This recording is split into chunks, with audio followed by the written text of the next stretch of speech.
Hi everyone, sorry I can't be here today. I'm still going to have you start our unit on triangles. This first section that we're going to talk about is something that you have probably learned in the past. So there's 5.0, which technically isn't in our book, but it's something that you're supposed to know, and they expect that you already know this. So this is classifying triangles by their sides and by their angles. So classifying triangles by their sides, there are three types. And what we mean by classified by sides, it's by how many congruent sides the triangles have. So if none of the sides in the triangle are congruent, it's called a scalene triangle. If at least two of the sides are congruent, and remember, we know that they're congruent by either knowing their measures or like the same number of tick marks on them. So this would be called an isosceles triangle because it has two congruent sides. It does say at least two.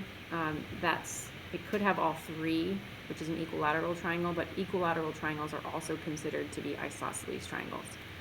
So we have scalene is none, isosceles, usually it's just two, and then if it does have three congruent sides, that's called equilateral.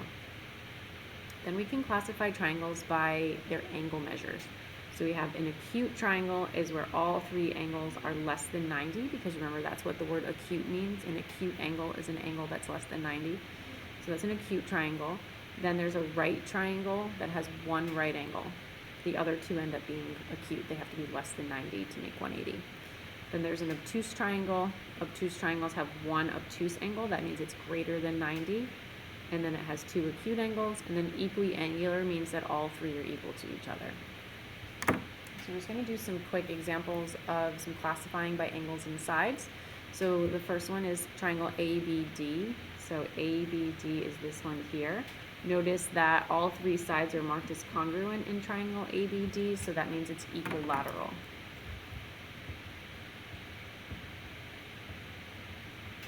Because it's equilateral, anytime all three sides are the same, all three angles will also be the same. These go together. So it's also going to be equiangular.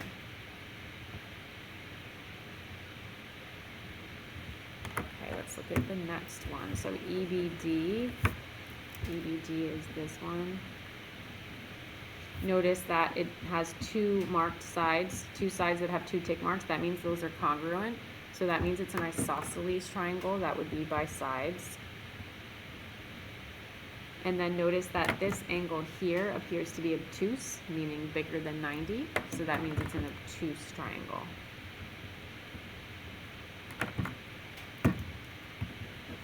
Okay, let's look at the next one. The next one we have is BDC. BDC, so that's this one here. Okay, again, I noticed that it has one pair of congruent sides. So that means it's isosceles again. And then notice by angles, see how like in EDC that's a right angle, but BDC it's bigger than that right angle, so that's an obtuse angle. So this one is also going to be isosceles obtuse.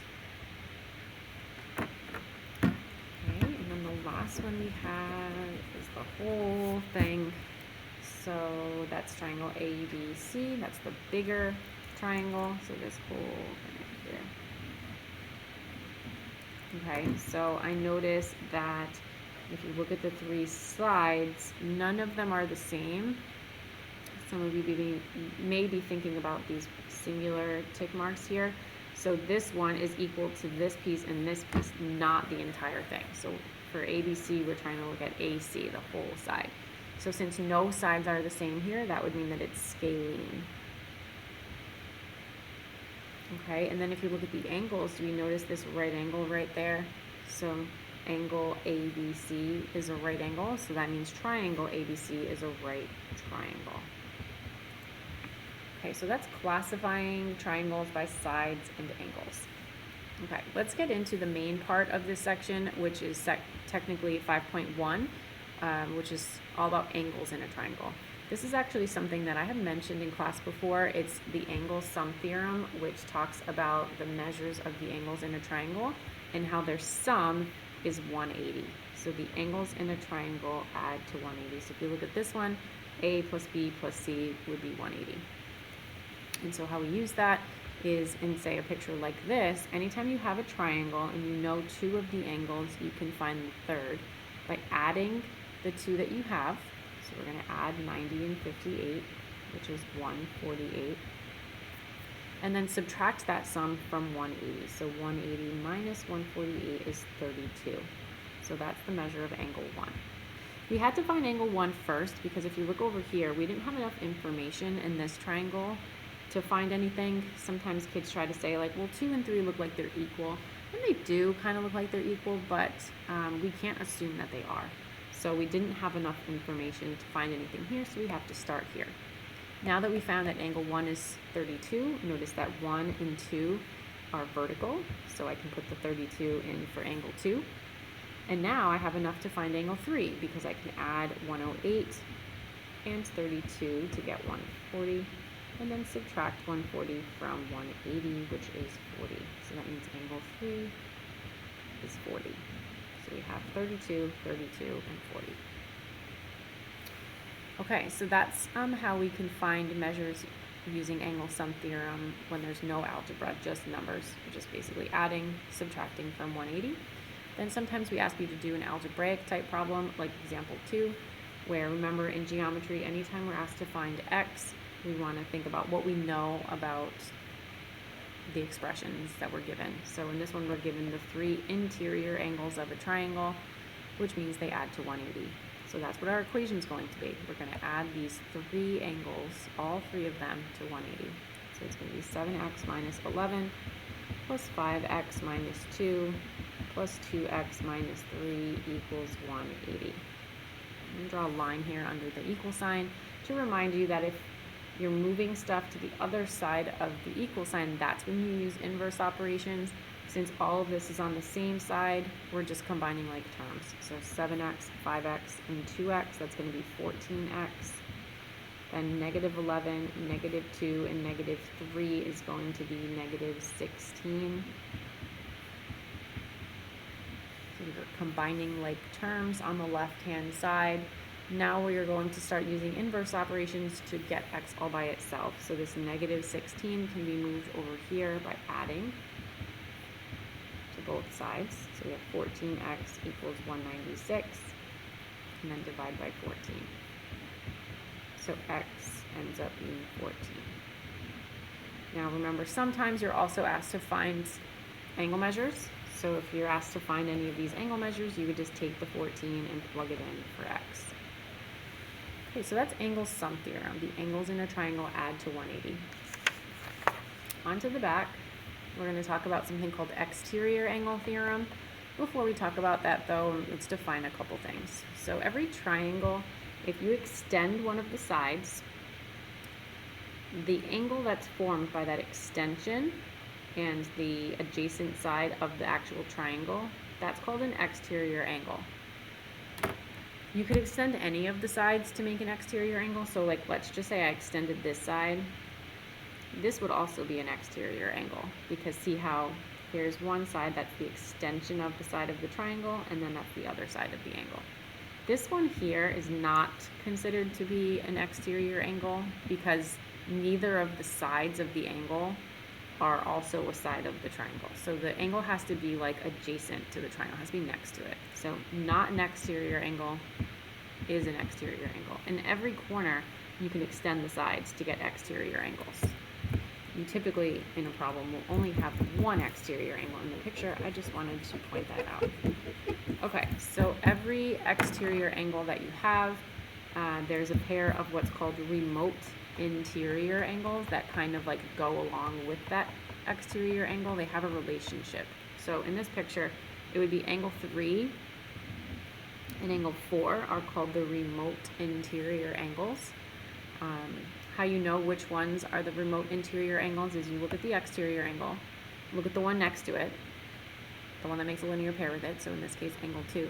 That's not the remote interior angle, it's the other two. So it's the two that are inside that are not adjacent to that exterior angle.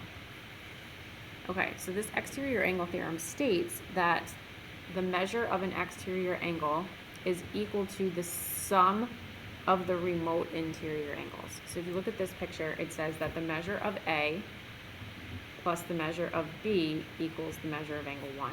So you would just add these together to get angle 1. So if we look down here, some examples. This is an exterior angle.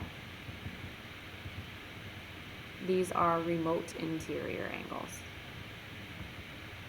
So based on this theorem, if we just add these together, it'll give us angle 1.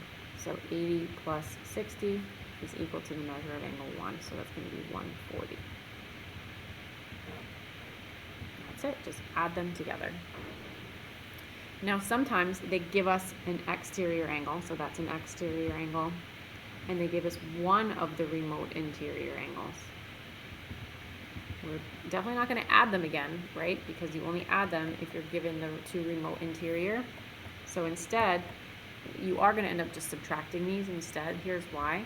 If you set up a little equation here, add the two remote interior angles, set it equal to the exterior angle, and then solve that equation for x, we would be subtracting 55 from both sides. Sorry, my purple pen stopped working. So that's going to be 23. So that means x is 23, which makes sense because 23 plus 55 is 78. Okay, so then sometimes we have you do exterior angle theorem with an algebraic problem like this one. So for something like this, you would want to notice that this is an exterior angle, and then these are the remote interior angles. So remember that these add together, and we set it equal to the exterior angle based on the exterior angle theorem. Okay, so let's set it up. So it's going to be x plus 25 plus x plus 17. So again, that's the two remote interior angles. Add together to equal that exterior angle. A common error for something like this is kids want to add the 3 to 180.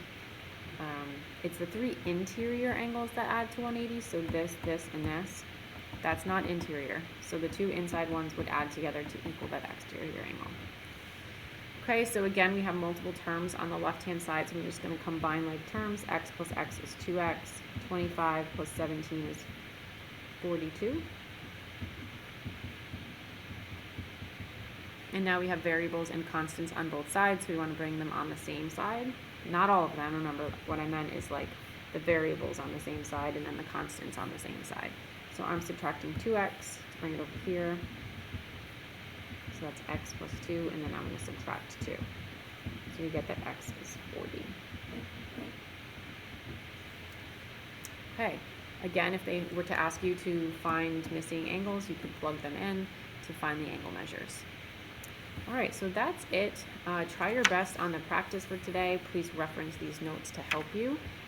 For pretty much all the problems, you're either going to be adding them to 180 and like algebraically like this, or adding, subtracting from 180 to find the third angle, or using this exterior angle theorem. So definitely use these notes to help you.